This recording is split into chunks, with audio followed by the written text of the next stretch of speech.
Hi, പർപ്പിളിന്നൊരു പെട്ടിയുണ്ട്. അപ്പം നമുക്കത് ഒരുമിച്ച് അൺബോക്സ് ചെയ്യാം. ശരിക്കും പറഞ്ഞാൽ ഈ ഒരു പെട്ടി എനിക്കുള്ളതല്ല, എൻ്റെ അമ്മയ്ക്കുള്ളതാണ്. അമ്മ എന്തോ ഓർഡർ ചെയ്തതാണ്. കാരണം ഈ വരുന്ന ആഴ്ചയിൽ ഞങ്ങൾക്കൊരു കല്യാണമുണ്ട്. അപ്പം അതിന് വേണ്ടി അമ്മ വാങ്ങിച്ചതാണെന്ന് തോന്നുന്നു. തുറന്നു നോക്കാം. തുറന്നു നോക്കിയപ്പോഴാണ് ഗൈസ് ഞാൻ കണ്ടത്, ഞാൻ ആറ്റുനോറ്റ് ആശിച്ച സാധനം. മറ്റേ ഫേസസ് കാനഡയുടെ 3-in-1 ഫൗണ്ടേഷനാണിത്. എനിക്ക് ഭയങ്കര ഇഷ്ടമാണ് ഈ ഫൗണ്ടേഷൻ. പക്ഷേ ചില ഫൗണ്ടേഷൻ ഇടുമ്പം എൻ്റെ മുഖമൊക്കെ ഭയങ്കര ചൊറിഞ്ഞ് തടിച്ച് വരാറുണ്ട്. പക്ഷേ ഈ 3-in-1 ഫൗണ്ടേഷൻ ഫേസസ് കാനഡയുടെ എനിക്ക് ട്രൈ ചെയ്യണമെന്ന് ഭയങ്കര ആഗ്രഹമായിരുന്നു. അത് അമ്മ തന്നെ അങ്ങ് വാങ്ങിച്ചു. എനിക്ക് ചെറിയ പേടിയൊക്കെ ഉണ്ട് ഈ സംഭവം ഇടണമെങ്കിൽ. ബിക്കോസ് എനിക്ക് അലർജി കൂട്ടാണ് ഈ സംഭവം. പക്ഷെ കുഴപ്പമില്ല.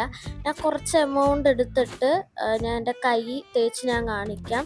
കൈ തേച്ചപ്പം മാറ്റം നിങ്ങൾക്ക് കാണുമോ ഇല്ലയോ എന്ന് എനിക്ക് അറിഞ്ഞുകൂടാ. അതുപോലെ എൻ്റെ ഫോണിൽ അങ്ങനെ ക്ലാരിറ്റിയും ഇല്ല, കുറച്ചേ ഉള്ളൂ. അപ്പം ഞാൻ കൈ തേച്ചപ്പം എനിക്ക് ഓക്കെ ആയിട്ടാണ് തോന്നിയത്. പിന്നെ ഗൈസ്, നമ്മുടെ ചാനൽ ഒന്ന് സബ്സ്ക്രൈബ് ചെയ്തേക്കണം. പിന്നെ ഇതിൻ്റെ ലിങ്ക് ഞാൻ ഡിസ്ക്രിപ്ഷനിൽ കൊടുത്തേക്കാം. താങ്ക്